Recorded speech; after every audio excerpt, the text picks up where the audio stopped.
It's now time for The Sit Down with Don Tony. The Sit Down, where Don Tony talks one-on-one with his followers. What are you looking at? About the world of pro wrestling, pop culture, and so much more. The Sit Down with Don Tony. And now, your host, Don Tony.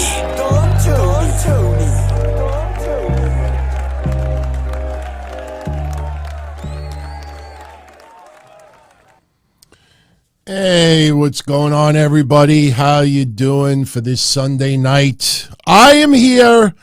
The sit down with yours truly is in effect. AEW Full Gear happened last night, and we have a new world champion, and that is MJF. We'll talk overall as far as what went down yesterday, my thoughts on some of the things that happened. First and foremost, I want to thank you all for the kind wishes. I did not see Full Gear until early this morning because yesterday I went to the funeral of my Uncle Santo. You've heard me name drop him over the years, but he unfortunately succumbed to his cancer. I have talked about him off and on many, many times, but went to the funeral yesterday.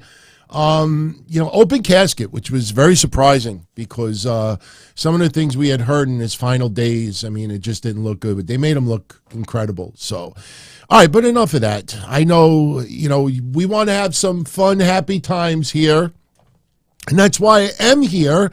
Now, just some programming notes for those that may be fairly new to the channel. Normally on Sunday nights when we do the sit down, it is pretty much just Q&A. Live chat, super chat. I basically show up with an empty piece of paper, and whatever's on your mind, that's what we talk about. Obviously, Full Gear is going to be a big topic of conversation, so we will definitely talk about that tonight. But since we did not do a recap of Full Gear because everybody and their mother did one last night, and yes, I had to attend a funeral, we'll talk about it a little bit here. Now, next Sunday night, we will have a similar format. We will talk about Survivor Series, what went down, the highs, the lows, and we'll also do a sit down. So that is next week because I will be on vacation this week, starting with Wednesday. But Tuesday will be very busy for yours truly because Monday night we have our usual post-Raw show. Tuesday, during the day, I'm going to record predictions for Survivor Series because by Monday night we should know who the final member of Team Bianca Belair's team will be at War Games. So we should have that answer tomorrow. So I will give predictions on Tuesday. That will drop for everybody here Wednesday at 12 noon. So you can mark it down, get ready. Wednesday, 12 noon, predictions will pop up on YouTube and you'll be able to enjoy it. Also Tuesday, I am also recording something else that will drop Tuesday night for everyone. I would say around 6 p.m. It is kind of what I'm calling the state of the channel. As far as what we're looking to do, originally starting 2023, we're going to start a little sooner. We're going to start right after I come back from vacation. A couple of things are going to be added to the channel. A couple of other decisions that were made. I have left Pro Wrestling TV for now, no controversy. I will explain why on Tuesday. Also, the future of the watch parties, we will have to talk about that. So we have a few things to talk about on Tuesday. And yes, Podcast Forbidden Door 4. We have to work on that. I want that shit done. I want to have it the early or the latest January, maybe even in December if the stars align. So we have a few things to get into. And you know what? I appreciate everybody who sent super chats already. I know some of you do it early because you want to get yours in right at the beginning of the show. I will be taking questions from the chat in a few minutes. And of course, super chats are never required, but they are always appreciated. They help the channel grow, and you do get a little bit of VIP priority status. And I saw one of them come in about the fuck CM Punk chants from last night at All Out. Now, look, I guess we could open up with that because you know what? No. It would be really disrespectful if we didn't open up with MJF winning the world championship, William Regal turning on Jon Moxley. If If you remember my predictions last week, I said that MJF, if he's not the devil, he ain't winning that championship. And I felt all along that guy was turning heel. Now, if you base the crowd yesterday, I don't think MJF was necessarily the heel, but MJF accepting the brass knucks from William Regal, knocking out Jon Moxley. I didn't see much blood from Mr. Moxley yesterday, but MJF getting the win. Look, MJF obviously is the number one guy in AEW. It's not just because of how smooth he is on the mic. Is he the world's greatest wrestler? No, he doesn't need to be. He's one of the world's top performers in the world of pro wrestling.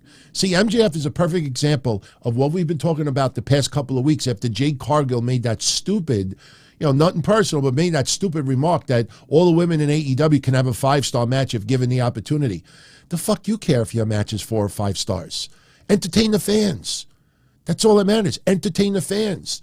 And MJF is a perfect example. You don't have to have 5-star match. Some people have to have 5-star matches to click with the fans, if you notice. But MJF, is he a generational performer? I don't know. That might be a little over-exaggerated, but he is a combination of old school meets attitude meets today's generation. Why do so many people get behind MJF's attitude even though he's an absolute asshole? Because in the world that we live in today, in the year 2022, there's a lot of PC that goes around. And if you dare go against that, or you get a little vulgar, a little too out of control, people want to cancel you out.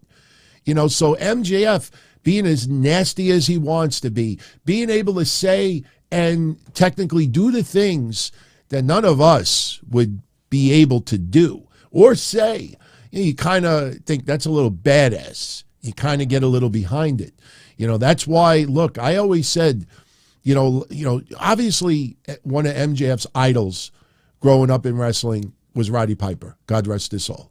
Roddy Piper, tremendous. Always paying tribute to it. There's always something Piper in this room. But I always felt, as MJF's career was developing in AEW, he reminded me a hell of a lot more as the loose cannon Brian Pillman from 96, 97, around there. Loose cannon Brian Pillman. That's who he reminded me more than anything else. And when Brian Pillman started being this irrational, vulgar, out of control, almost psycho badass, why do you think he got the multi-million-dollar deal in WWE at that time? Brian Pillman had to reinvent himself into this loose cannon, and it clicked, and it worked. It worked so well that people could not figure out where Brian Pillman stops and the loose cannon starts. He clouded that line so brilliantly that everybody thought this guy's a fucking psycho.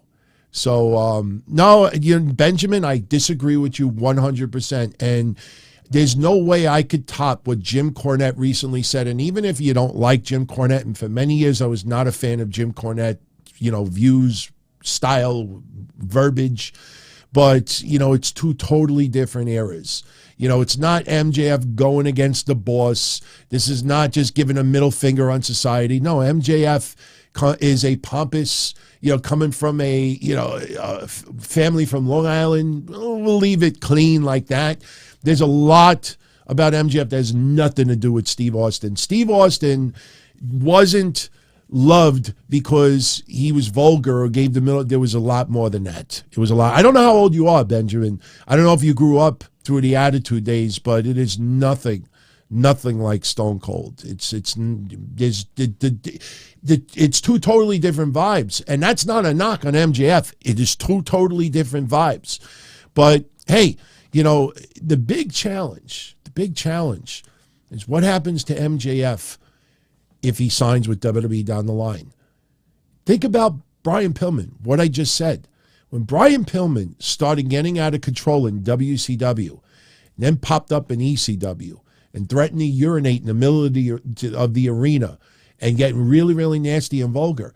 If you remember when he signed with WWE, and yes, he had the Hummer accident, which destroyed his career and ultimately his life, you think about it. When Brian Pillman came to WWF, keep in mind, this is 1997. This is right around 97. This is before that attitude got way out of control. So Brian Pillman, when he went to WWF, not only did he have to water himself down a little bit, he said some controversial things around Shotgun Saturday Night, but still, Brian Pillman in WWF was not as vulgar and out of control as he was in ECW for that short period of time. Here's another thing. Steve Austin being in the company at the same time, you're not going to have Brian Pillman go. But, look, after the gun incident that they did, everything was downhill after that. Everything was downhill because Brian Pillman could not work in the ring like he used to. See, that's the thing. Brian Pillman was all verbiage. When Brian Pillman first came in and they had to do over the top, but once they did the gun thing, that was it. Steve Austin was the one always getting the upper hand on Brian Pillman. When Brian Pillman joined the Hart Foundation, it was cool. I loved it. But he was obviously very watered down afterwards. When MJF ultimately signs with WWE, he cannot be this out of control, say whatever the fuck I want, curse up a storm. You're not going to see that. Do you honestly think that a post-WWE premium live event with a media scrum that he would say what he said yesterday? No. People always find a little bit extra vulgarity, a little badass. So there's a lot of aspects as far as why people dig MJF as much as they do. I fucking love the character. I was actually joking. I don't know where it is. It's somewhere in that pile over there, but I still have. Remember the MJF for 2020 that they were doing those presidential-like signs? I still got all that shit over here. By the way, I got to show you this. I'm going to open it up tomorrow on the show. All right. We on occasion give away some prizes. And, these prizes, not cheap. I don't get everything free all the time. And unfortunately, some people win prizes and then, they don't leave their information, so they lose it. Sometimes people just don't accept the prizes. And I had sent a prize out sometime in December. Look at the envelope, all right? There's a story behind this. I sent this out to somebody in September. I don't know what's inside. I don't remember what's inside. I'm going to open it up tomorrow. I know who the name is. There's a sticker over it that says Return to Sender, but I already could see underneath. Funny thing is, the initials are KD. No, it's not the KD that hangs out in the watch parties and is very generous and always on our shows. In fact, I think he's live right now. This is someone by the name of Kenneth. So I'm not going to reveal his personal information, obviously, on the show. But he didn't claim his prize, so it got sent back to me. But when the mail sent it back to me, when I opened up my P.O. box last week, this was shoved inside my P.O. box. This is how the mail returned the autograph. I have no idea whose autograph. Might even be more than one in here. But this is how the post office returned it to me. Just like that. Dicks. By the way, WWE sent me a very, very cool prize. And I don't know if this was a gift for going to Florida and hanging out at NXT, but I got this last week from Stand and Deliver. I don't know what took them so long to send something like this, but yeah, no, it is straight from WWE. And I tell you, all the autographs on here, if a lot of these guys make it a little further, this is going to be worth a nice penny. I actually still got this one. I mean, if you look at all, there's some pretty good names on here, and they're all signed. So maybe we'll give one of those away down the line. So, all right. So congratulations to MJF. Who does he feud with next? That is the question. I'm not sure I know the answer yet. You almost feel like maybe somebody's going to show up. Not necessarily debut. Maybe the Redeemer. God bless Tony Khan getting away with the softball questions like he does. I saw someone sent in a super chat about FTR, and I can't wait to answer it because I held back at least 4 or 5 tweets today about Thunder Rosa, about FTR, about the Young Bucks encouraging the fans to, for acknowledging the fans for the fuck CM Punk chants yesterday. And I was like, you know what? It's not even worth it. It's not even worth it. You know, online, you see how social media is. Look at the Scotty 2 Hotty situation. I mean, I feel bad for Scotty 2 Hotty, but man, he fucking takes his social media profile down. No, he didn't. Why do people keep saying deactivates Twitter? Why do people keep saying that? Oh, so-and-so deactivates Twitter. You know, Alexa Bliss deactivates Twitter. So, no, they just took their profile offline for a little while. Why do people use words like that when they know it's not true? For those that don't know the story, somebody asked Scotty 2 Hotty if he would wrestle intergender matches. He said no. And he brought up that he's got a 20-year-old daughter, and he doesn't think that he wants to subject her to see him, you know, even though it's entertainment, having simulated violence against a female. Social media buried him.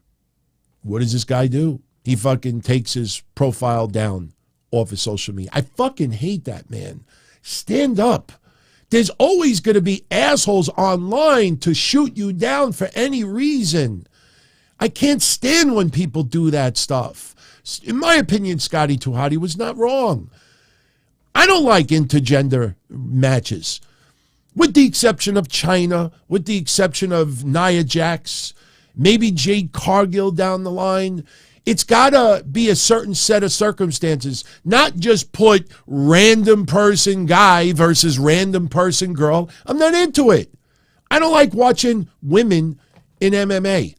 I never liked to see Ronda Rousey. Never liked women MMA. Me, I just don't like to see women punching each other in the face. I don't even like the Real Ghetto Housewives of Atlanta and other cities. I don't like to see women fighting with each other. It's just me. It's my choice. It's my freedom. I don't like certain forms of entertainment. That doesn't make me fucked up. If you can't respect that I don't like something that you do, fuck you. I don't give a shit.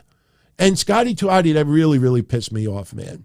Deactivates, no. Took his profile down. Stand up for yourself, man. Eventually, you're going to realize all those people out there, they're just looking for a reason to fight with anybody. Look at the Twitter stuff with Elon Musk. I'm watching people, wishing Twitter's demise, and all they do is live on fucking Twitter. Where are you going to go? Donald Trump's social whatever platform that is? These fucking people are so stupid. It's amazing. It's really like mind-boggling to see some of the shit that's going on right now. So, all right. Let's get into some questions. Then we'll go through Full Gear a little bit.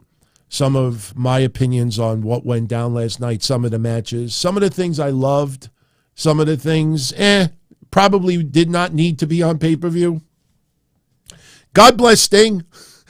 God bless Sting. I don't know how many more years he's going to be able to do that, but I don't know why they didn't just call it a street fight from the beginning. Now it's, if we don't ring the bell, and then you can do whatever you want. And then once we ring the bell, then it's got to be in the ring. All right. Before we go to the live chat, everybody hanging out in the chat, I'm going to answer some super chats first. It's only fair. They financially contribute to the show. It helps the channel. This stuff isn't free. And obviously, I'm a one-man gang and I'm doing everything and always trying to improve and grow. And, they obviously deserve a little VIP status. So that's why we will always acknowledge you first. All right. So Sticky Fingers Frank, I saw you post this about a half hour before we went live. So I went and I got the clip to answer your question. Oh, by the way, I got a new chair. Anybody tuned into Saturday's show, you saw the end of the show. I was sitting in a regular dining room chair. My other chair crapped out on me. So I put it together today. Very, very comfy. So, it's all good. All right. We got a video clip coming, everyone. The Young Bucks encouraging the fans to chant "fuck you" to CM Punk shows how unprofessional the company is. And you were right, DT. In the end, everyone was going to turn on Punk. My thoughts. I'm wondering if the Young Bucks are even EVPs anymore. If they are, I don't care how small the gesture was. AEW deserves all the controversy they get. AEW deserves all the turmoil behind the scenes they get. I made a remark a couple of weeks ago that in a very, very short... Remember when we said that the Elite were going to return at Full Gear? We actually put that up here before anyone else did. It doesn't make us better or anything, but here's my point. At that time, I said, in a snap of a finger, it's going to feel like 2020 all over again. It's going to feel like right before CM Punk ever joined AEW. And when the Scrum incident first happened, I'm not the biggest CM Punk fan. I'm still blocked from that guy. I've given my share of a lot of criticism to him over the years. I still think that there's a phrase, you reap what you sow. And CM Punk deserves to be isolated on an island all by himself, or maybe with his wife. CM Punk does not work well with others. All right, but I always felt CM Punk that night, that was the only chance in the last 3+ years that AEW has been in existence. That is the only chance anybody with any type of pull was ever going to expose the political bullshit that goes on behind the scenes with Kenny Omega, with the Young Bucks, with Brandon Cutler, with QT Marshall, and a whole bunch of others, and the media, and Tony Khan. Everybody makes it seem like Tony Khan is this like invalid child. I mean, yes, he acts like a child, but everybody acts like he's in the corner. I can't say anything. I can't do anything. I need all these people. I got to just sit there. This motherfucker is part of the problem. He's got the same mindset of all of them. This is a huge issue behind the scenes in AEW. You know when that'll change? When it bleeds over to the networks. When problems start happening between some of those people and the networks, that's when you will see this come to roost. It's funny, Dave Shearer gets all the publicity that he calls now this investigation a scam. It took you 4 fucking months to say that? It took him 4 fucking months to say that. Who said it since day one? There was no investigation. Did anybody in the media ask Tony Khan yesterday, what was the reason for this investigation? What was the investigation trying to determine? They're allowed to say something. Did you notice yesterday that Tony Khan finally opened up about the accusations that Nick Hausman asked 6 months ago, or they put it out there that CM Punk, forced Colt Cabana moved to Ring of Honor? That's been brewing for 7 fucking months. And Tony Khan finally opened his mouth yesterday, and guess what he said? Oh, no, CM Punk never requested that.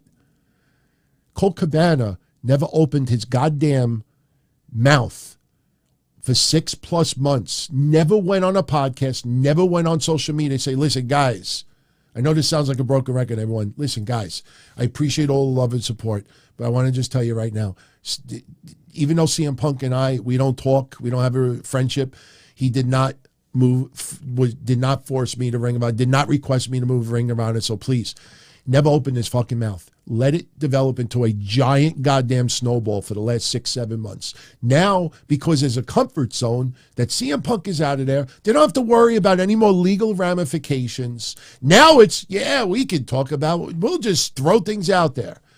Man, all those motherfuckers behind the scenes over there, they deserve any negative bullshit that goes on in that locker room.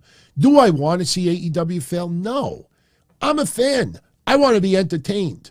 But the bullshit that goes on behind the scenes is unacceptable. And guess what? The fans, I told you months ago that at the end of the day, the EVPs and their inner circle is what Tony Khan needs. Even though CM Punk was the biggest, most profitable performer that they've ever had, at the end of the day, AEW does not operate. That machine does not run without Kenny Omega, without the Young Bucks, without the other people that they surround themselves with. At the end of the day, the fans are not going to shit on the people that are giving them the product, signing the people, booking the matches, making creative decisions. Everybody and their mother was going to ultimately take the side of the EVPs. As I called them, the coddled EVPs. This was not anything surprising. So what happens yesterday? I only got 5 seconds of video. I'm going to divide it into 2 clips.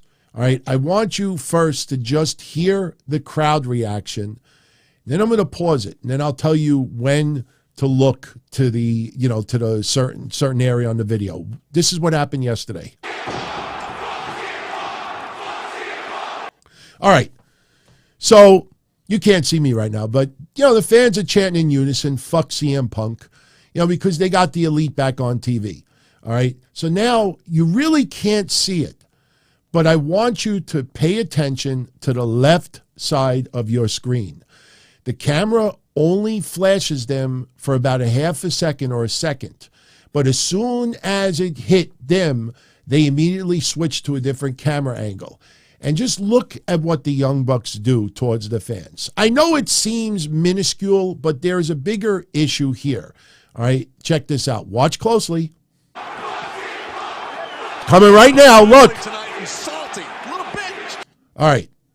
I know, it's only 1 second, but acknowledging the fans for doing that, these are EVPs. These are executive people in that company encouraging the fans to chant fuck CM Punk. I know, listen, personally, the Young Bucks, Kenny Omega personally, that feels good. As a human being, that feels good. I don't blame the Young Bucks for feeling good yesterday that the fans are taking their side. But as EVPs encouraging that, no, totally unacceptable for me.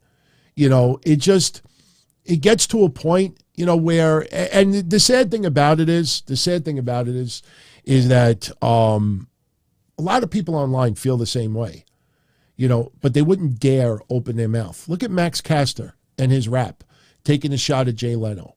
Look, Jay Leno's a big boy. He plays, shit happens. It's fucked up. We don't want to see anybody get hurt. Turn around and make fun of the guy who's in a hyperbaric chamber right now with serious fucking burns, not even 24 hours after it happens. But nobody dare go online and open their fucking mouth and, really have an issue with it, because the Acclaimed are so beloved right. And I'm a huge fan of the Acclaimed. I'm ecstatic that they're tag champs right now. But the culture, this is the culture that you're dealing with. And honestly, this is why this company will always be smaller than what it should be. Yeah, a lot of people don't want to see AEW become more politically correct. A lot of people don't want to see AEW become a little bit more organized. A lot of people don't want to see AEW be more, going along the line. No, they just want AEW to be reckless because it entertains the fuck out of them. A lot of fans out there, yes, they want to be entertained, but there's a lot of people out there that like to see that feel entertained and like to see disarray, because something I've been saying on my shows going back to 1997. Any of you that go back with me those days, God bless you for still hanging out. But a phrase that I used to say, I used to feud with all the other hotlines out there. The Captain Ivans, the Captain Lennys, the Dominic Valentes, the Wire Duck Wrestling Hotline. Everybody remember him? Everybody that hotlines back then. I used to say that people thought that the feuds that they were hearing amongst the hotlines in real life was more entertaining than the feuds they were watching on pro wrestling. People like drama. People like disarray. People like tension. People like fighting, especially when it's real. Pro wrestling, this is entertainment. So for a night, it feels like wrestler A and wrestler B really don't like each other, until you see, some of the slow-mo botches that people like to expose. But when it comes to real life situations, they fucking love it. And that is why AEW will always be a lot smaller than what it should be, because they cater, you take one positive step and then you do 5 things negative. So, even though as a human being, it felt good for the Young Bucks. I don't blame them for feeling good yesterday, but to acknowledge something like that, instead of just being like, that just shows, it just very, very unprofessional. And that's always going to be. Look, when you get to their ages, my age, your ages out there, we're pretty much set on our ways. As years go by, we may get a little more mature. We may do certain things or take certain words out of our vocabulary because we realize how it hurts other people. But, when you're in AEW and you hear that, you got all the power. If CM Punk was unable to create change of what that culture was, who else is gonna? Getting CM Punk out of there was the biggest obstacle in what the agenda is for AEW. And it's not all bad, everyone. Please do not misconstrue what I'm saying. It's not all bad. But at the end of the day, this culture, we're back to 2020. We're back to 2020. I couldn't believe that the rating was only 11,000 this past Wednesday. Blew my mind. No presidential debate. No hurricanes, no shootings, no volcanoes erupting, no elections, no playoffs, as far as I'm concerned of, or I'm aware of. What does that tell you? It just tells you that AEW, for a lot of people, is not always must-see TV. And if it turns people off, it's always going to be this smaller company. And you know what? I used to love ECW. I will always say ECW is my favorite promotion of all time. Loved it. But I also acknowledge that ECW was always destined to be a very, very small company. Didn't change my fandomhood. Didn't change just because you enjoy a small company doesn't mean that your worth or their worth is any less. But for the people out there that think that one day AEW is going to compete with WWE or AEW is going to do this, look at the Ring of Honor stuff with Tony Khan. Somebody asked him yesterday about Ring of Honor and TV. And Ring of Honor said, sure, I could go right to YouTube. But he feels that Ring of Honor deserves more than that. This is not numbers, statistics, revenue. This is about a guy that has this deep, deep, deep love for Ring of Honor that I would never disrespect Ring of Honor by only having YouTube. Well, me, if I was a billionaire and I could resurrect ECW, I might turn around and say, I'm not just going to throw it up on YouTube. That's, no. I would want to try to make ECW the big, like what it should be. In Tony Khan's mind, Ring of Honor should have been this.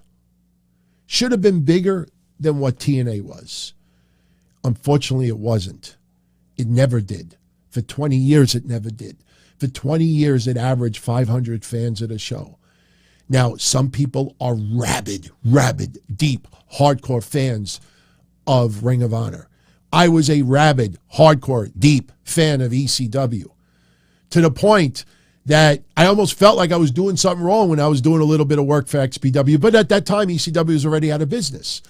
But the thing is, he wants to make it because of his love, not because it warrants it. And as a result, you see all this Ring of Honor influx on TV because Tony Khan is doing what makes him happy, not what makes all of us happy.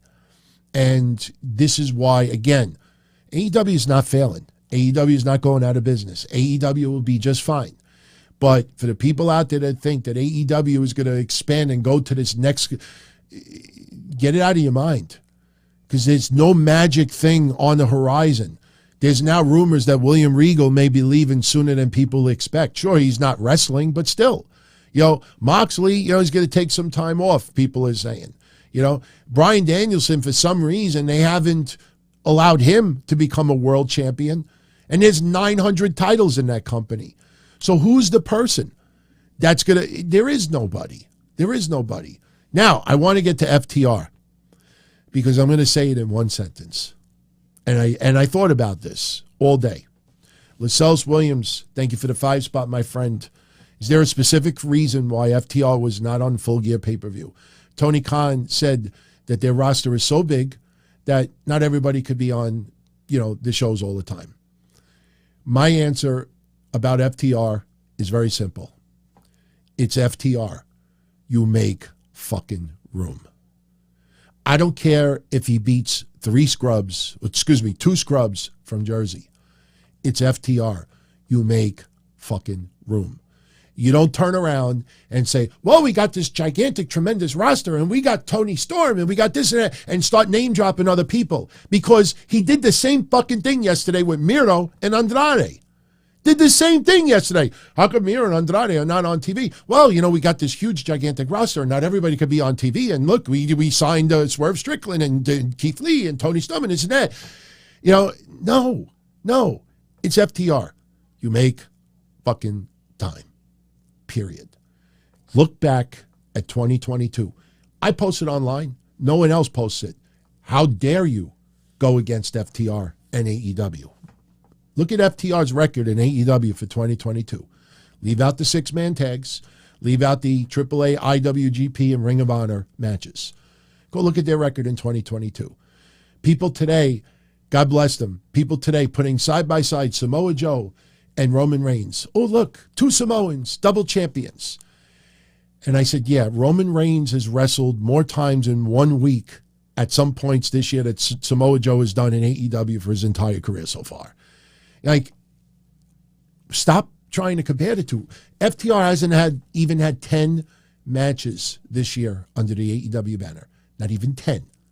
Not even 10. Why is that? Because they got a big roster? Why do we fucking still see the factory? Why do we still see FTR, it's FTR.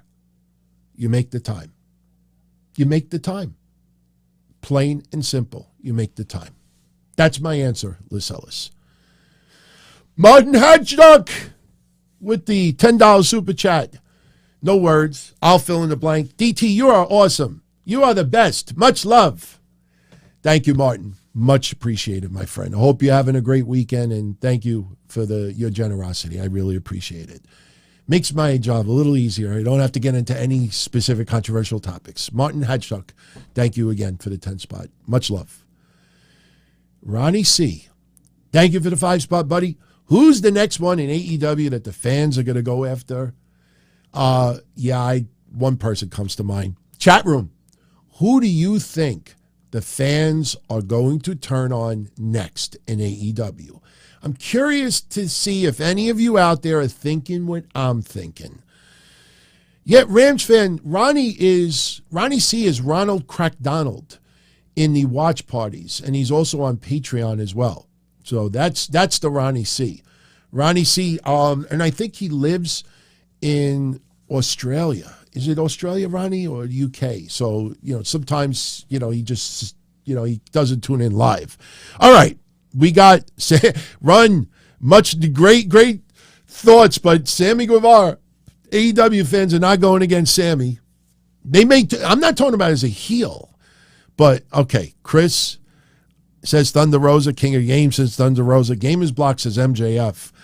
I don't know. That would be kind of hard, but that's a good one. Kavan says Thunder Rosa. We got Dirty is talking about Saraya. Iman says Saraya. All right. For everybody that said Thunder Rosa, yeah, I see it already. Thunder Rosa, she's got a serious injury. It's got a serious injury. I think, and I'm sorry for doing this. I hope it doesn't offend anyone out there. I want to risk breaking my glasses. You see Thunder Rosa on Busted Open.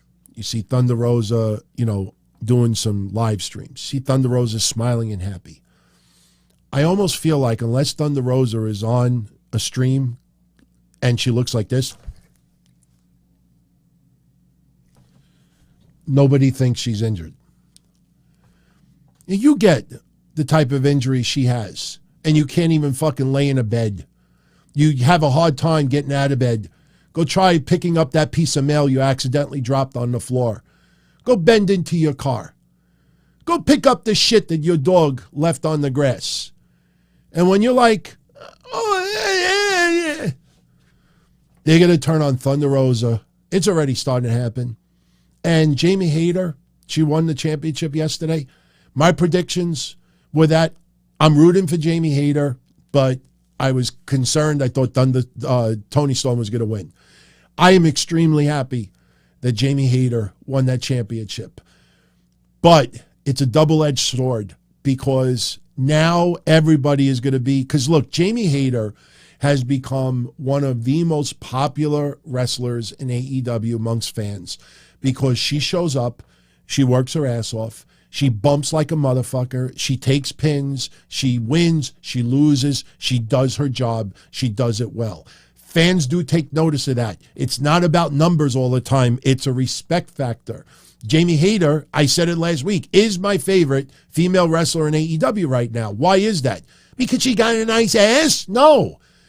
I appreciate her portfolio. At the same time, though, now people are like, oh, her fucking title is not going to mean anything because it's interim. Look at the lineage of the women's championships. Her title doesn't matter. It's not even going to be. So who are they going to take it out on? Thunder Rosa. The fans are going to start yelling, screaming, why the fuck do you still have this title on Thunder Rosa? She ain't fucking working. She's not even trying to come back. She is milking her absence. She doesn't see, and she is doing absolutely nothing wrong right now. But that is not acceptable in the eyes of the fans. In my opinion, the fans should be yelling and cursing and screaming at Tony fucking Khan for coming up with this dopey idea of the interim women's championship in the first place. You know what the interim championship means? It means, I got no balls. That's what it means for Tony Khan. The press release, we're going to do an interim TNT championship. We're going to do an interim women's championship. No, the interpretation is, I got no balls. I don't have the balls to ship somebody of a title because of injury. I got no balls. So I keep the title on them. That makes them happy. That makes them feel like a champion. Thunder Rosa's got a 200-day reign. This guy's got no testicles to fucking take the titles off. Look, you're injured. Listen, I want you to get better. As soon as you get back, you get the first title shot. No. Let's keep the title on them and let's do another championship. So now the person in Jamie Hayter who has worked fucking hard and finally gets acknowledged, and her title reign doesn't really matter because Thunder Rosa, maybe Thunder Rosa should be the interim champion and Jamie Hayter is the actual champion. This is not Thunder Rosa's fault and this is not Jamie Hayter's fault. This is Tony Khan's fault. So for everyone out there that starts to see the noise of this anti-Thunder Rosa campaign, strip. She ain't working. She ain't doing this. She's done nothing for the company. What the fuck? Why does she do this? She bitches all the time. She complains this and that. Start yelling at Tony Khan. Tony, why the fuck you keep creating titles? Everybody and their mother has a title. Stop creating these. Soon is going to be an interim champion. Look at Nyla Rose. I support Nyla Rose. You hear me defending Nyla Rose all the time. She even had a championship. Ooh. She even had a championship. She stole someone else's championship. And on the banner, she's quotations. Now it's a quotations champion. Thunder Rosa would be the next one that everybody turns on. King of Games 405. Thank you for the 5 spot, my friend. Hey, DT, did I get a chance to see the CM Punk question asked Tony Khan at the media scrum? Yes. I kind of touched on it earlier. And are you talking about the pre for Full Gear? Because we touched on it Saturday, that Tony Khan has nothing bad to say about CM Punk and what he's done on camera. And I proceeded to then show the video of MJF criticizing CM Punk by doing the same thing that CM Punk did. So, Tony Khan, as the next few weeks go by, you're going to see more and more of a comfort level with an AEW towards CM Punk and what was said. Okay, thank you, King of Games. He said it was the one last night that I touched on. Yeah. So I'm assuming that King Games might have tuned in a little bit later. The Colt Cabana thing got me so angry yesterday. Look, we've already criticized Colt Cabana. All right, look, he didn't clear it up. Fine. We've already hit that road. But did you see Tony Khan trying to make an excuse to Nick Houseman why he didn't clear it up at Death Before Dishonor? It made no sense. Well, at the time, you really didn't say the point clear, and you kind of like said it in general, so I didn't really answer the question then. The fuck does that mean? What does it mean? We're not stupid, everyone. We're not kids. We're not brain dead. We're not on a deathbed. We're not, mentally deficient. We're not on life support. We could tell that this guy does not know how to answer this stuff. In my opinion, these media scrums are done, because it makes by the way, I'm sorry for segueing so quickly. Jungle Boy. This guy ended up having my favorite match of the entire Full Gear pay-per-view. He had a tremendous match with Luchasaurus. I enjoyed it. It told probably the best story of the night. Clear. MJF and Moxley told a great story too. Other matches did too. And we knew that Lee and Strickland were splitting up. But Jungle Boy and Luchasaurus, it was my favorite match yesterday. And the funny thing about it was, that was at the beginning of the night, and this guy went on a media scrum and never cleaned himself up. That he actually left all the dried blood on his face to go to the media scrum. I don't know what to make of that. I thought that was ridiculous. You can't compare it to CM Punk, because CM Punk had just defended, won the championship actually, and then they went right to the media scrum. But Jungle Boy had all that time to shit, shower, and shave, and he left all the dried blood. I thought that was funny, man.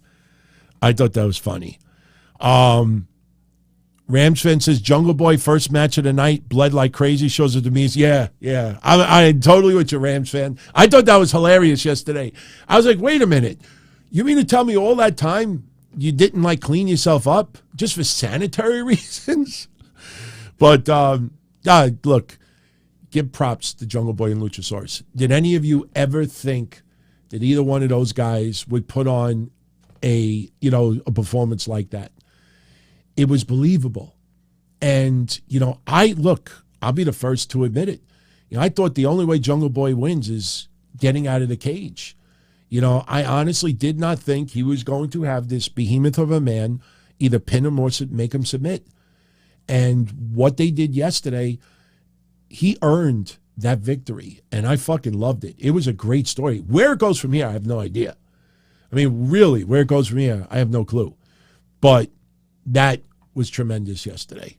I fucking loved every minute of it. So you know what we'll do? Right before we get into some questions in the chat, we will spend some time in the chat now. Your Full Gear results from yesterday. First of all, the 0 hour. And the most important match coming out of that was Ricky Starks over Brian Cage. He will now face Ethan Page on Wednesday to determine who is the next he'll get a championship opportunity in the future. Ricky Starks versus MJF, I think it would be a lot of fun. But I don't know if that's going to turn into a feud. Big difference here. Eddie Kingston over Jun Akayama, or some people say Un Akayama. Orange Cassidy, Trent Beretta, Chuck Taylor, Rocky Romero. Yes, I did have a brain fart about the name Chuck Taylor on Saturday. Some of you figured it out. I try to keep Chuck Taylor's name out of my brain, so sometimes I forget his name. Rocky Romero and Danhausen over the factory of QT Marshall, Aaron Solo, Lee Johnson, Nikki Camarado, and Cole Carter. Full Gear yesterday, Jungle Boy over Luchasaurus in the cage. Christian got involved a little bit, opened the cage, ended up having to get to the back. Jungle Boy, I mean, my God, the elbow off the top of the cage, honestly, even if he hit perfectly, that was stupid. That you're just asking for your arm to snap in half. There's no cushion. Even if you put on an elbow pad, to go that high and to land on somebody's chest, you're not landing on a feather bed pillow. You're landing on someone's hard, muscular, hairy, sweaty chest. He's very lucky he didn't get injured yesterday with that elbow off the top of the cage. Tremendous performance by Jungle Boy and Luchasaurus. Give that guy credit, because that guy gets criticized a lot for some of the work that he does. Was it the perfect match? No. But it was so good that, I enjoyed it very much. Jade Cargill over Nyla Rose to keep her TBS championship. Yes, everyone, I saw the spot where Jade Cargill, if you all didn't see it, she's draped over the top rope in the middle of the side of the ring towards the middle. So Nyla Rose is climbing the top so she could jump and hit her leg or onto Jade Cargill's back. So just picture yourself draped over the top rope and you're just dangling. Because Nyla Rose is a bigger person, takes a little longer to climb the ropes, takes a little longer to get set up. And Jade Cargill, I kid you not, she's draped over the rope and she's literally, sorry, my hair's a little messed up. She's literally like fixing her things, fixing her hair. And I'm like, nitwit, do you realize that the fucking red camera light is right on? She's adjusting all her stuff and just chilling draped over the top rope. Little things like that to me are totally unacceptable. She looked good. I liked her outfit. Loved the Eddie Guerrero type entrance with with the car and just everything. And I'm your pappy shirt. Loved it. Makes you think. We just celebrated, Eddie Guerrero, anniversary. But, to me, little things like that kind of ruins it. Look, this is sports entertainment. It's professional wrestling. And AEW is supposed to be the number 2 company in the world. Those are little things that you do in smaller promotions. You do in the indie circuit. You do it on a house show. In the midst of a tremendous pay-per-view like that, I don't care if your butt is itchy and you got hemorrhoids and you got this scratch. You're itching to scratch. I'm sorry. You know that you're draped over the ropes and you know that the cameras are on you and everybody in the building's looking at you. You don't turn around and start adjusting your ass, your nuts, your hair, your chest, your neck, your back, your pussy, and your crack. Had to throw that one in there. Unacceptable, in my opinion. Just being honest. But she retained. Who she feuds with next. Be interesting. Chris Jericho retains his championship over Claudio Castagnoli, Bryan Danielson, Sammy Guevara. Sammy and Chris went at it a little bit. A lot of fun.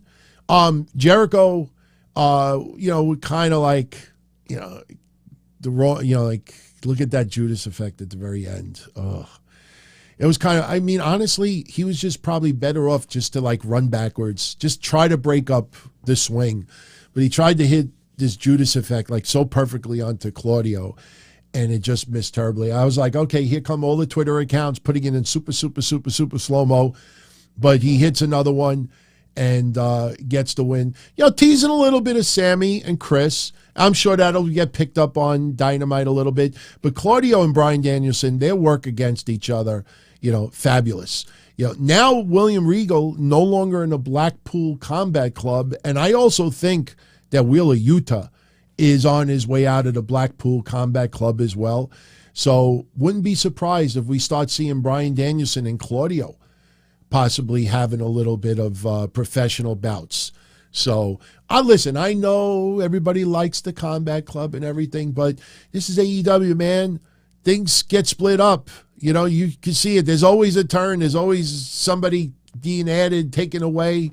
So be prepared. You're going to start seeing Splitsville go a little bit more. Benjamin, give it a little more time. The Blackpool Combat Club will be Splitsville. Saraya over Britt Baker. Okay.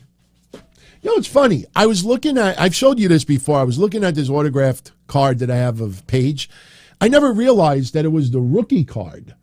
So I can only imagine how much this is worth now online.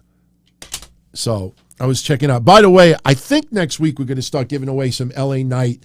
I think we're going to give away some LA Knight and Bray Wyatt autograph stuff.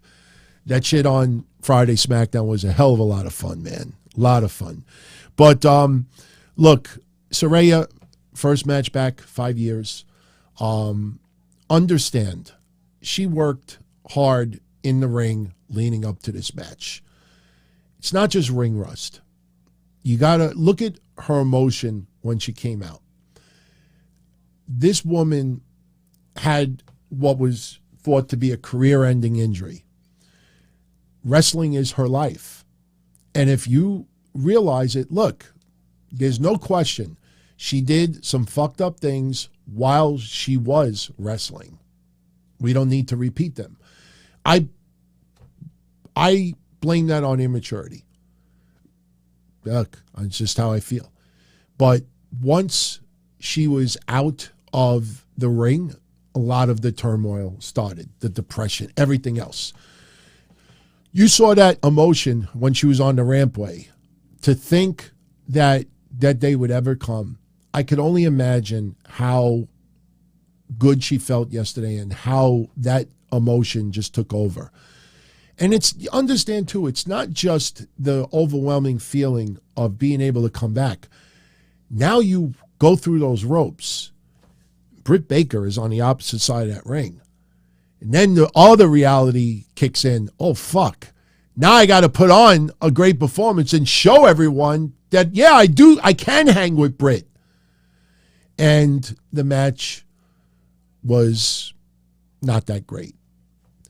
But I write that off.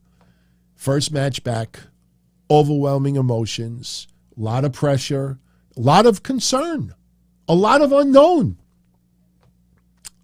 I was fine with the match. No issues with the match yesterday. Sure, a lot of people feel, she isn't what she was before. Sorry, not everybody could come back and put on a performance like Edge or Christian or somebody else. There's a lot going on with Saraya. Physically, emotionally. Listen, I'm not trying to be a softie here. Just give her a little slack. She had the match. She got through it. Let's see where it goes from here. We realize women's champion ain't in the cards anytime soon. But she's back. She got through that match. Let's let her take some time. That's my honest opinion. Samoa Joe becoming a double champion, defeating Powerhouse Hobbs and Wardlow. Motherfucker, man. Powerhouse Hobbs can't catch a break. We knew that Powerhouse Hobbs was going to eat the pin. Never in a million years did I ever think Samoa Joe would actually eat that pin. Wardlow's reign has not been very good, but I don't think that's his fault, though. Some of what AEW did, remember him versus like 95 security guards? So I think they're trying to have him talk a little bit too much at times. And sometimes some of the things that Wardlow says doesn't make any sense. When Wardlow says, I see what's being written on social media that I am not this. I'm like, who the fuck is saying that? Nobody's saying that. Everybody is digging the guy. So putting the championship on Samoa Joe yesterday was really, really confusing to me. It almost feels like transitional. I will be shocked if Samoa Joe has that title a month from now. The thing is, did you put it on Joe just for Wardlow to become a multi-champion? I don't know. Could they? Here's my only guess from yesterday. I'm going to throw it out there because no one else did today. I made sure to check YouTube, social media to see if anybody wrote it. Other than maybe 2 or 3 fans, I didn't see any shows. Why do I think they gave Samoa Joe that title yesterday? Anybody with me on this one? Why do you think they put the title on Samoa Joe yesterday? Why do you think? I'll let that, you know what? We'll give everybody a minute or two to write that in the chat. We'll come back to that. Let me get through the rest of the results in the meantime. Darby Allin and Sting over Jeff Jarrett and Jay Lethal. Fun match. What we expected is what we got. Jeff Jarrett, we've seen him do some work in 2022. It was a fun match. Sting, again, enjoy it because 2-3 years from now, I don't know if he's still going to be doing it. All right, so far we got, for TV deal for Ring of Honor and that. Okay, keep posting why you think Joe won the championship yesterday. Okay. Joe holding 2 different belts for 2 different companies. That's a good one. So keep them coming. Jamie Hayter over Toni Storm to win the interim AEW Women's Championship. Britt Baker shows up, hits the curb stomp on Toni Storm outside the ring onto the title. rolls her back in the ring. Now, some people think we may see a Britt Baker, Jamie Hayter feud on the horizon. If you looked at the post-media scrum yesterday, Jamie Hayter is definitely open to having a match with Britt Baker. Do they immediately shift Britt Baker to Jamie Hayter? Does Britt Baker turn on Jamie Hayter? Personally, you don't touch Jamie Hayter. Don't turn her into this nice, smiley baby face. Let her come out there, pissed off, always angry. Let her keep doing what she's doing. All right. So far, no one has come up with why I think they gave the title to Joe. Keep going. But Jamie Hayter, well-deserved. Definitely the right way to go. I kind of feel bad what's on the horizon for Thunder Rosa. The Acclaimed retain the AEW Tag Team Championships over Swerve and Our Glory. Strickland wanted Keith Lee to cheat. Keith Lee says, "Are you out of your mind? I will not succumb to your antics. I will now leave the ring. I will go to the back, and I will have a smoothie. And I could care less about the championship." And that's what he did, minus the smoothie. He walks out, match over, claim retain, blah, blah, blah. MJF over Jon Moxley to win the championship, to piss off Triple H. I like that one. MJF getting help from William Regal. William Regal at ringside, kind of like George Ackett with MJF all night, didn't give any, perception that he was going to help MJF to win. At one point, MJF was going to use the diamond ring. And William Regal, it talks him out of it. And I was like, it's kind of stupid. MJF giving him the finger and stuff like that, but towards the end of the match, William Regal pulls out of his pocket a pair of breast knucks, throws it in the ring to MJF. The commentator's like, what did he just do? MJF puts on the breast knucks. He's the devil, everyone. He's the devil. He's a serpent. William Regal, time, spicing it up. MJF knocks out Moxley, pins him. MJF puts on a tirade yesterday on the media scrum. We'll talk about that more probably tomorrow. But, refuses to comment about the William Regal stuff. Now, if you ask my opinion on it, you have MJF still beat the fuck out of William Regal. Or at minimum, just knock his ass out. He's true devil. Does not need anybody. Didn't ask for it, didn't want it. I don't want William Regal in the corner of MJF on a weekly basis. That's not a knock on William Regal. That's not a knock on MJF. I want MJF to be the clear, hardcore snake, devil. Turn around. Remember the fable, the snake that we talked about last week? The woman takes the injured snake in. She feeds him. She breastfeeds him. She coddles him. She heals him, this and that. Brings the snake back bigger than ever. And the snake still bites her in the neck. And right before she dies, why did you do that to me? I fed you, I helped you, I healed you, I nourished you. And the snake's like, because I'm a fucking snake, you dumb bitch. She died. I want MJF to be that snake. Be, part of my language, everyone, I don't ever use this word on the show, be the cocksucker that brought you to this point. That's my opinion. All right. Joe versus Wardlow, final battle. Okay. No one gave it. Okay, good. Why do I think they put the belt on Samoa Joe? I'm not saying it's going to happen, but this was my thought about it. Why they put the belt on Samoa Joe was so Wardlow, since he doesn't have the championship now, could feud with MJF.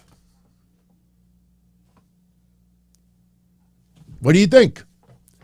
Wardlow, MJF, a lot of history there. Never had the feud, other than when MJF kind of like walked out. Shouldn't Wardlow want that championship? Wouldn't that make sense for a feud for MJF? I don't want to see MJF versus Claudio. What did you do to my fellow Blackpool Combat Club partner, brother? I don't think we're going to get Bryan Danielson versus MJF, even though I wouldn't mind it. So, Wardlow versus MJF.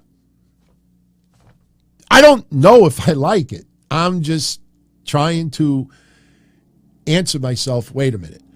Who could use the TNT Championship more right now. Think about last night. I want you to think about social media last night. What do you think the reaction would have been if Powerhouse Hobbs won that championship yesterday? Everything that Hobbs has worked for up until now, people would have reacted similar than how they did when the Acclaimed won those championships. Hobbs should have been the one. If there were going to be a title change yesterday, Hobbs should have been the guy. Now, if Hobbs takes on Joe and ends up beating Joe for that championship, okay, then I'm fine with it. But my honest opinion, Hobbs should have been that guy yesterday. Having a second title does nothing for Samoa Joe right now. The motherfucker doesn't wrestle that often. He'll go on the mic on Wednesday, cut a promo, now dissing the fans, have a confrontation. You know, how many times do you think Samoa Joe's going to wrestle in the next month or two? You know, he's got a match, probably a final battle. So why not just give it to Hobbs? That's my honest opinion on it. Hobbs should have been the guy. If there was going to be a title change yesterday, it's not even hard to think. It should have been Hobbs. So, all right. We are, my God, 66 minutes in already. Okay. So what I will do for the remaining 30 minutes or so is I will hang out with all of you in the live chat. If you have a question that you would like for me to answer, just write in capital letters before you question the word question so I can spot it quicker. If you have a comment that you want me to share with everyone, write in capital letters the word comment. Not comet like the drain. Do they still sell that soap for the sink? Comet. Remember when I poured it in Louis' face? Remember he was bleeding and I poured Comet all over his face. Great visual, man. A lot of people still don't know what was actually in that can at that time. But and if anybody super chats, like I said, it's not required, but it's always appreciated. And yes, you jump to the front of the line. Front of the line. All right. Rams fan with the first. Well, first for now. We did some earlier. He knows I kind of talked about this already. Do I think Britt Baker will demand the title shot from Jamie Hayter for helping her win last night? I could see it. I think Britt Baker. See, here's the thing. Their next pay-per-view for AEW is not until March. Yeah, March. So it's a long ways away. Do you feud Britt Baker versus Jamie Hayter this fast? Keep in mind, if Thunder Rosa stays on track, you know, they think January is a return. That's still 2 months away, but that is still 2 months before the next pay-per-view. Revolution, I think it is. So do you want to save Jamie Hayter to Britt Baker till March? I say no. Do it now. Because who thinks that Jamie Hayter is going to be champion for 4 more months or 3 months? I don't see that. So in my opinion, maybe you milk it for a week or two. Maybe this is how I would do it. When they interviewed Jamie Hayter with Britt Baker and Rebel, Britt Baker should tout how big of, important of a champion she was and how she is, the focal point of AEW. Maybe Jamie Hayter takes a wise-ass remark at Britt Baker that, hey, you lost to Saraya in Full Gear. So I could see a little teasing, a little tension there, and maybe they get into an argument, and Britt Baker says, how's about you fight me? And maybe that happens. And then it would be interesting to see whose side Rebel takes. I think she takes Britt Baker's side. But I think you could do a little bit of competitiveness. Britt Baker says, hey, congrats, champ, but you know the real champ is. If it wasn't, and like you said, if it wasn't for me, helping, maybe you wouldn't have won that championship. And then Jamie Hayter could take a shot at Britt for losing to Saraya. And then you go from there. So, GMTA Entertainment, LLC. He's got a comment. The Bucks match last night was so obviously choreographed, it's ridiculous. I hated how both teams took turns giving each other the same type of kicks, hitting each other at the same time. I know. I used to see that with Rob Van Dam in the middle 90s, late 90s. I used to see it with him and Jerry Lynn. I used to see it in Ring of Honor. I used to see it in Japan. I used to see it on the Indies. I used to see it with the SATs and fill in the blank. It's an art. And it is fun to see, two teams or two wrestlers in such a sync with each other. It looks like art. The thing is, though, in my opinion, there's a certain extent you should go and you should not go. The wrestlers, to me, that do it the best are the ones where you think that both wrestlers are thinking the same thing. After 5 moves and you're still doing the same shit, for another, that's when it gets a little ridiculous. Was it a little over the top yesterday? Yeah. Way over the top. Trust me, I guarantee you there's some indie promotions out there that have had an entire match doing that. Imagine watching an entire match doing that, and then just somebody happens to get the 3 count at the end. How would people react to that? I'd love to see AEW do that once, just to see the internet reaction. Seriously. And by the way, I should mention this because we didn't even talk about it. Yeah, I didn't talk about it for a reason. The Elite losing yesterday to the Lucha Bros and Pac. I kept this aside for a reason. And I'm sorry if it pisses anybody off. We thought the championships were on the line yesterday.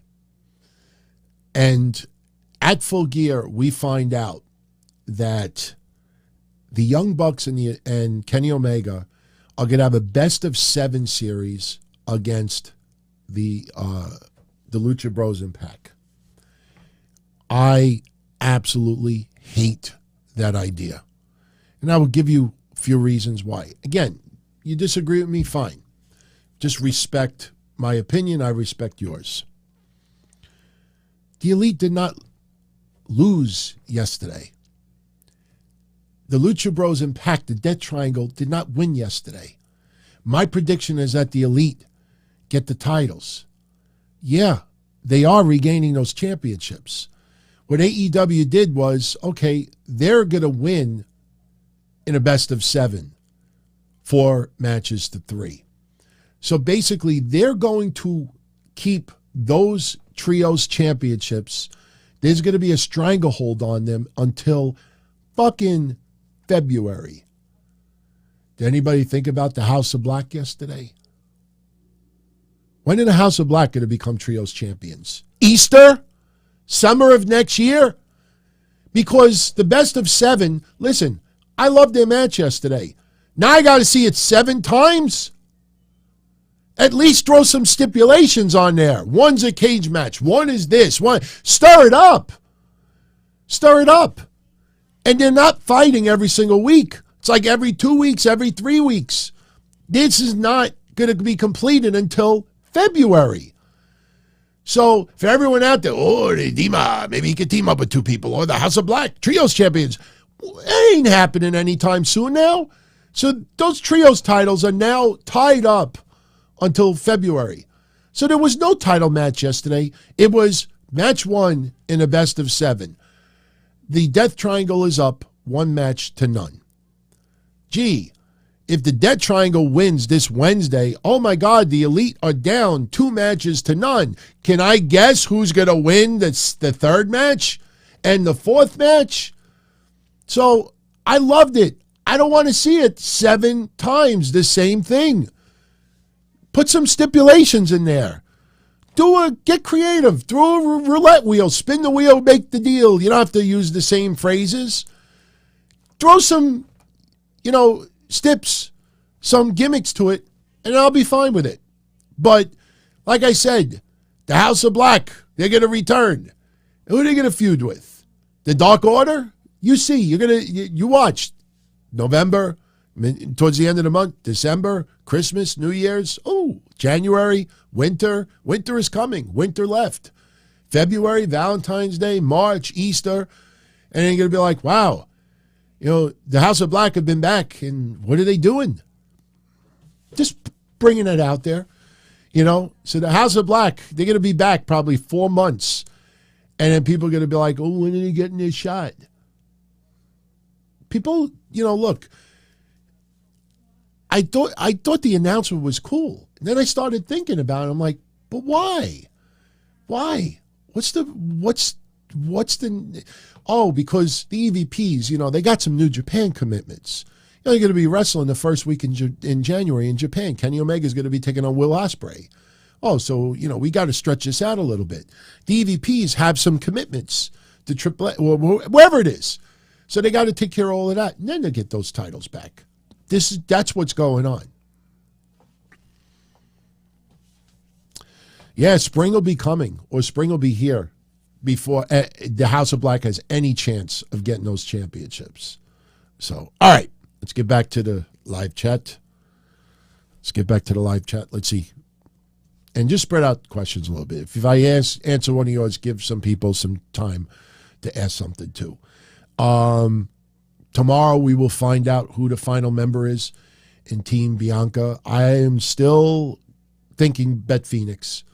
I still think Beth Phoenix is going to be the one. I think it makes the most sense. I think it would be a cool surprise. I actually made a thumbnail for tomorrow's show that we're going to do after Raw, but I also made one, with Beth Phoenix on it. Obviously can't show it yet, but it looked pretty cool. I was like, even though Beth Phoenix is a little older, she looks fine. Plus, she's not that far off age-wise with Asuka. So, Twix is asking, is Sting going to get a title run? No. Sting is a special attraction. Sting, like I said, what you're going to get now with Sting. And we got the match yesterday. It was fun to see him with Jeff Jarrett. I still think they're going to do something with Muta.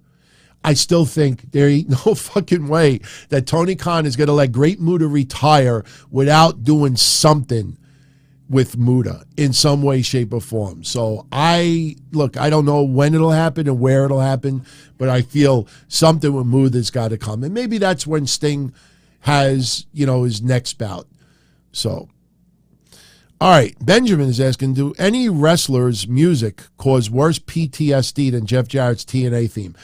I don't mind Jarrett's TNA theme as long as it's, very, very sparingly used. Look, Jeff Jarrett, he's in the tail end of his career. At least he's not embarrassing himself out there. Look, this is the thing I think people need to remember. He's not part of management.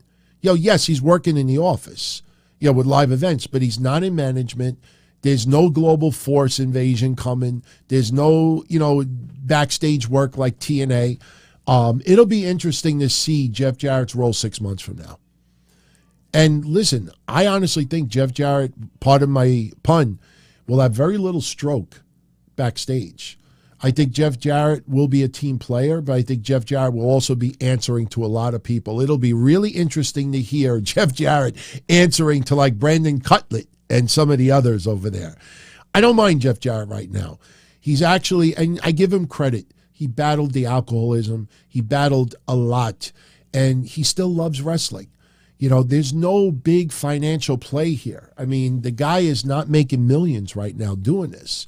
So, the guy does love wrestling, and he's not embarrassing it. So I don't mind it in very small spurts. Roderick Howard, what would be the more likely main event of WrestleMania Night 1? Bianca versus Charlotte for the Raw Women's Championship, or Becky versus Ronda in a non-title match?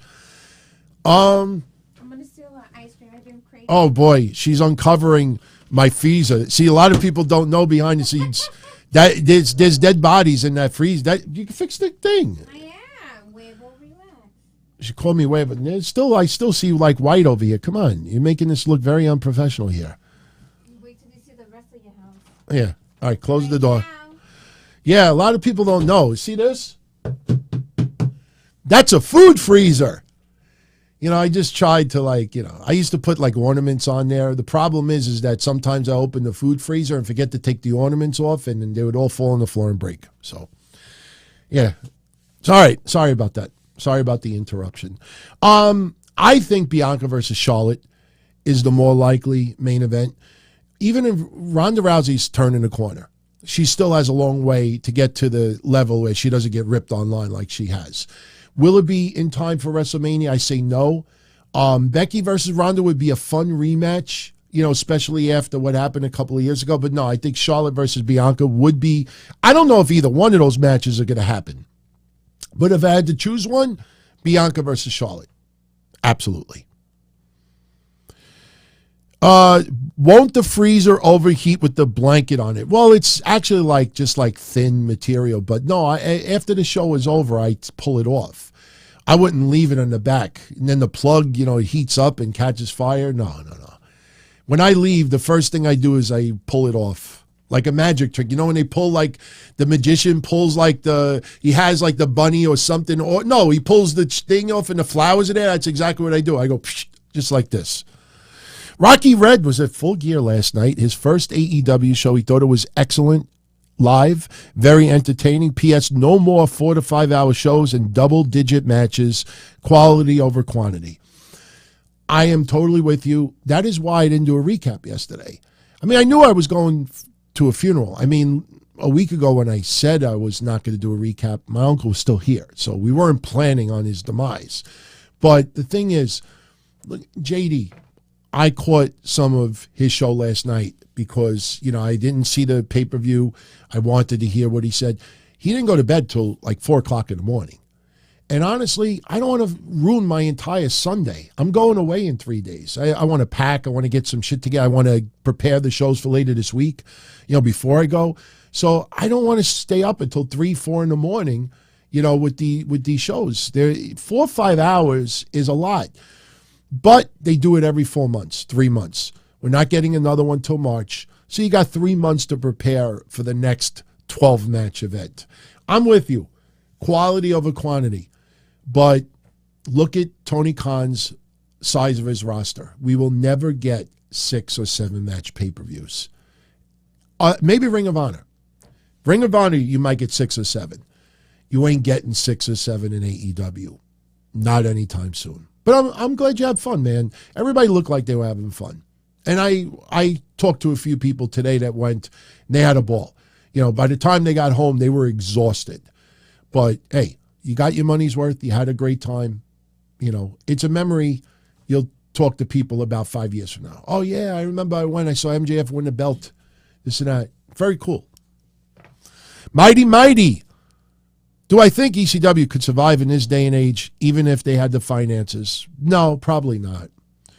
Probably not. ECW at that time, think of Girls Gone Wild, Jerry Springer, just the whole climate of the culture, just everything going against the grain, ultimate fighting. There was so much unique at that time. ECW fit in at that time. In this day and age, it would not work. Nowhere near like it does now. You have GCW and you have other promotions that try to do similar, but no, that ECW that we knew at that time, look, I would have loved that it never went out of business. But at the end of the day, it was more of a niche product. The athleticism always was there. Wasn't always hardcore. That's the biggest misconception with ECW back then. It wasn't always just hardcore. But in 2022, it would be a shell of what it was. The mindset, the concept, the attitude would not be there. Other than a very small group of people. That's why AEW's got to be so careful, man. And I think Tony Khan, as long as he's got what he's got right now, I think he's content. Does anyone out there really feel like Tony Khan is not happy where AEW is right now? His fantasy is to have a TV deal for Ring of Honor because he was able to do what no one else could do for 20 years. But at the end of the day, does anyone think that Tony Khan is not? I think he's ecstatic. I think he's happy. And honestly, that to me could be a big problem. Never be happy, never be content. Always try to get bigger and better. Indigo. He thinks Revolution was AEW's best pay-per-view in 2022, mainly because of build. I agree with you. Even though I enjoyed Full Gear yesterday, because the wrestlers did what they do best in the ring. But I did like Revolution more. The storylines, I was surprised how many people leading up to yesterday that was saying, wow, a lot of the storylines for this year was built like shit. I was thinking about it a little bit deeper. I mean, MJF and Moxley was decent. Saraya and Britt Baker was decent. I'm saying as far as build goes, a lot of other matches were matter of fact. But yeah, because some of us like storyline. Some of us like the drama that leads up to it. I enjoyed Revolution that much more than Full Gear because of the emotional attachment to it. We know the wrestlers are going to put on a great performance. They're pros. They get paid to do that. So you knew that the wrestlers were going to put on a great show yesterday. But I did like Revolution a little bit more. I'm with you on that. Okay. Rams fan with a question. Thoughts on Tony Khan addressing people as bro, and what is up? What is up, dude, at the media scrum? You know what? It's not a Vince Russo shot.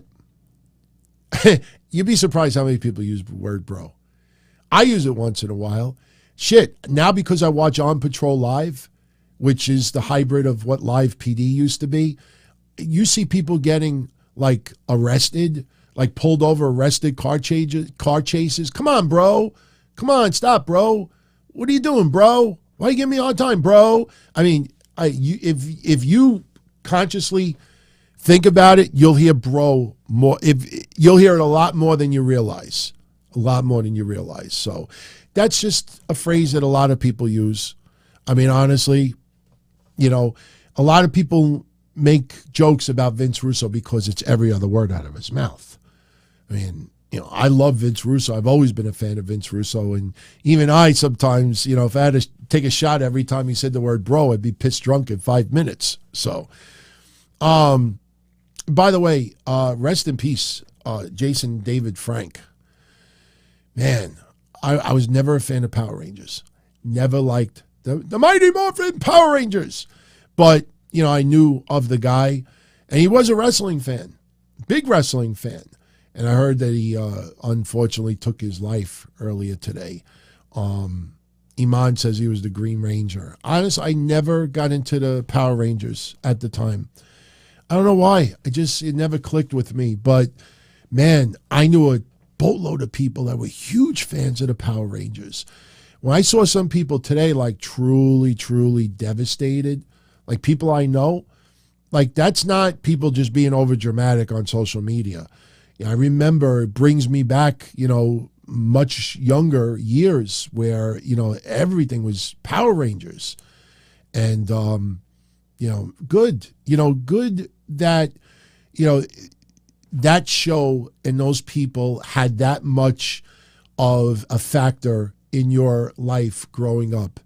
Being a fan, enjoying it, things like that. I mean, I don't know what caused him to get to that point. Obviously, he was not happy, you know, but, you know, he's in a better place. And, you know, you always have the memories of, you know, what that show did. And it's an escape. I'm sure even growing up and watching those shows, you know, for the people that were huge fans of it, it's an escape from other things going on. You know, things don't have to happen in the 80s and the 90s only. I mean, as you grow up, there are forms of entertainment and people that you come across on TV and off that, you know, affect you in different ways. And, you know, I think he would be very happy right now to see the amount of love. You know, look, anybody in Hollywood that passes at a very young age, people always be shocked and surprised by it. When someone takes their life, it's even more tragic. But someone like this, I think the amount of love that he's getting right now, you know, I think he would be very, very happy right now. And I know some of you in the chat were big fans of the Power Rangers. The Power Rangers have come up once or twice on the shows over the years. I will not lie to you and say, oh, I used to watch it. Oh, my God. I never watched it. I think he was, 49? And that kind of blows me away, too. You know, it doesn't feel, I mean, look, it doesn't feel like yesterday that those shows were around, but it kind of blows your mind when you look sometimes and you see the age of some people today. And like, oh, my God. I mean, that guy was only in his 20s not too long ago. It kind of like blows you away on how the years fly by. So, but rest in peace. Rest in peace. Rocky Red. Oh, he just deleted it. Okay. So we're at 90 minutes. So we're going to wrap this up. We'll go 10 more. we'll go 10 more. And then tomorrow, again, post-Raw show, we'll see what happens with Raw and the lead into Survivor Series. Tuesday, we will have the state of the channel. Nothing negative. It's all good. I want to make that clear. That'll be uploaded Tuesday night. Yes, Patreon will be our normal Tuesday show as well. And then I'm also going to record Survivor Series predictions Tuesday, sometime on Tuesday. That will be posted online for everyone Wednesday at 12 noon. And then next time I return will be next Sunday for Sit Down. We'll talk Survivor Series, and then we'll be on normal routine again. So, all right, Rocky Red is asking, what is my first impressions of the AEW Fight Forever video game with their first trailer? CM Punk being taken off of the cover art, I'll say this. I don't blame them, but the reports that people believe it would hurt sales is asinine. It's ridiculous. It's moronic. Most important, it's a lie. As Bobby Fish would say, where's the lie? That's a fucking lie. Because one of the things that we always love to do with wrestling games is create wrestlers that are not in the game. And if CM Punk is not in the game, people will create him 2 minutes later. The fact that he's on the cover, you'd think any AEW fans, you kept that motherfucker on the cover? I'm not buying the game. Who would say that? Some idiot on Twitter to try to get likes out of it. So, but I don't blame them for taking him off the cover art. But honestly, I've looked at some of the gameplay, and it looks fine. Some people have said that the gameplay is like No Mercy. I remember playing No Mercy quite a bit, and I don't see where the comparison is. I want to see a little bit more, but I saw the entrances. I saw how everybody looks. Look, it's not going to be the greatest video game of all time, but I like what I see. As long as the glitches are kept to a minimum, I don't need unbelievably real-life looking people. It can be off a little bit. I want good gameplay, and all I know, the one thing I'm begging doesn't happen. When I play wrestling games, even when I still play the classics, because I got an emulator, you play and you have the health meter, and when you're getting pinned, you're hitting the button like crazy or this and that. And when you play against the computer, the computer will get up at 1 or 2. I hope to God they don't turn this into like what happens on TV, where there's too many false finishes. Last night, if I took a shot every time there was one false finish too many, oh my God, I'd be dead of alcohol intoxication today. Could you imagine playing against a computer and you hit your finisher and it kicks out at 1? And then you're like, oh, fuck. And you hit the finisher again and it kicks out at 1 again. And then you realize, my God, I hit my fucking finisher 9 times and it kicks out at 1 or 2. So I hope the video game doesn't reflect kind of what we see on TV. Like if I fucking throw your ass on your head, you ain't getting up, All right. I like what I see so far. I honestly have no complaints. I did find the trailer funny when they said best video, wrestling video, best action video game in 2022. I think the motherfucking game hasn't been released yet. I saw somebody post that. It won some award. I'm like, fucking game isn't even out yet. What are you talking about? Maybe it was just a joke. Didn't look like a joke. Roderick Howard, what's next for Powerhouse Hobbs? I hope they put the belt on Joe because they want Wardlow to go to MJF, and ultimately Joe will drop it to Hobbs. If Joe drops it to Hobbs, I'll be fine with it. Will I feel it's a passing of the torch? No. But Hobbs pinning Joe clean and not the result of a 3-way, okay, I'm fine with it. I don't know if that's going to happen. I personally think Hobbs has to remain on TV now. This has been 3 years already. The guy has earned his keep. And the guy should be on TV on a regular basis. And not just for backstage promos or interrupting, interview segments in the ring. this guy needs to get to the next level. We'll see. That's what I'm hoping for. Tristan is asking me, which is better, The Godfather or Goodfellas? Honestly, for today's day and age, I'll go with Goodfellas. The Godfather, you got to understand, they did 3 parts.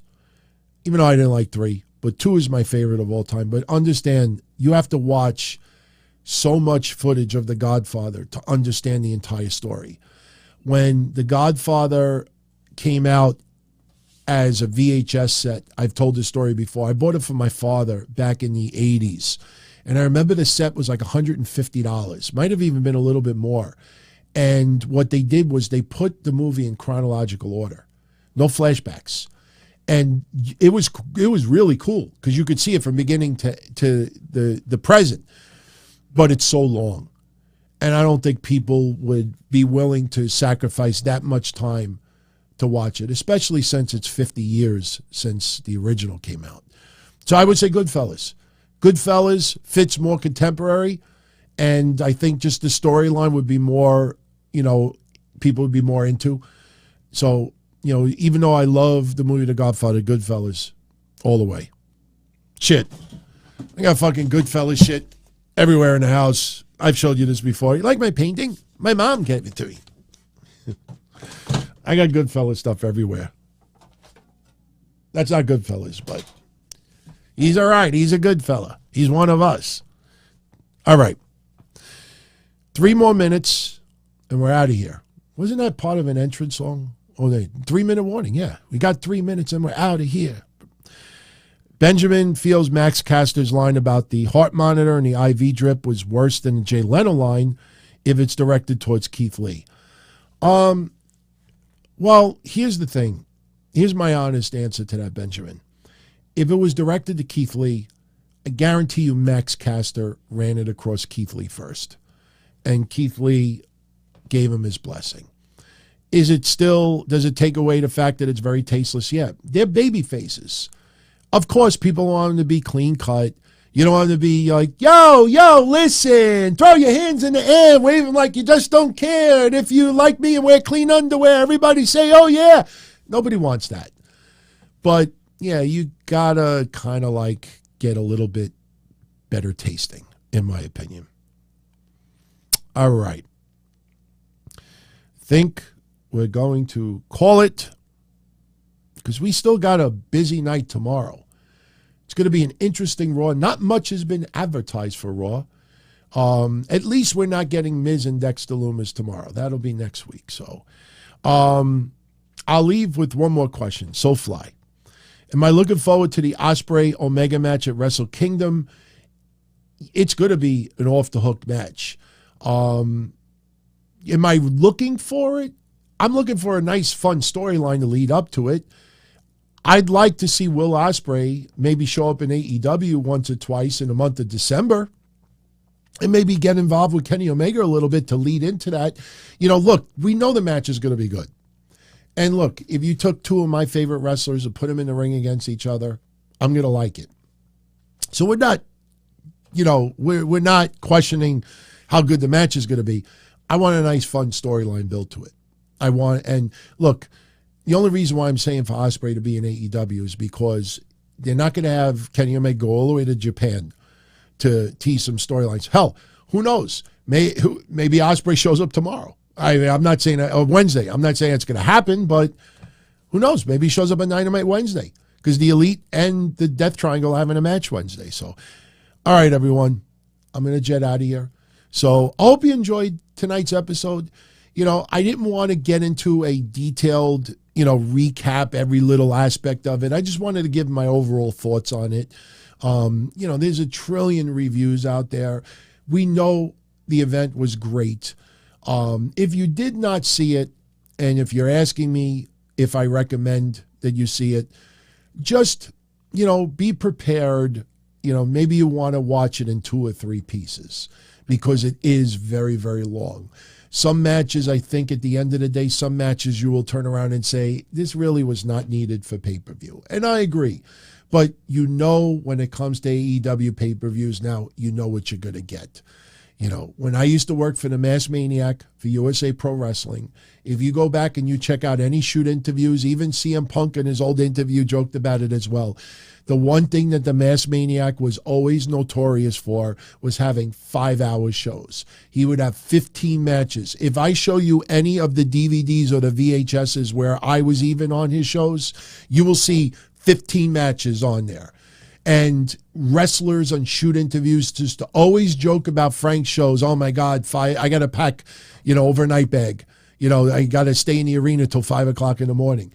But you knew after a while, you knew what to expect. You knew that it was going to be a long night, but you knew you were getting your money's worth.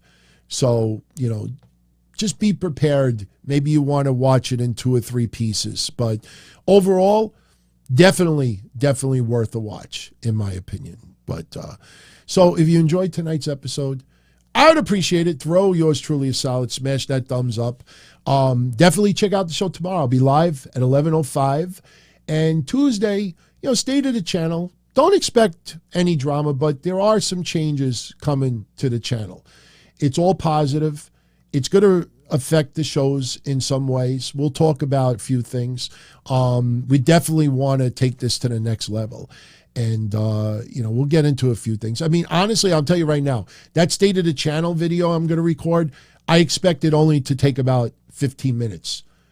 I'd be shocked if it's more than a 15-minute video. There's really not much that I have to really get into, but I definitely want people to know where the channel is going.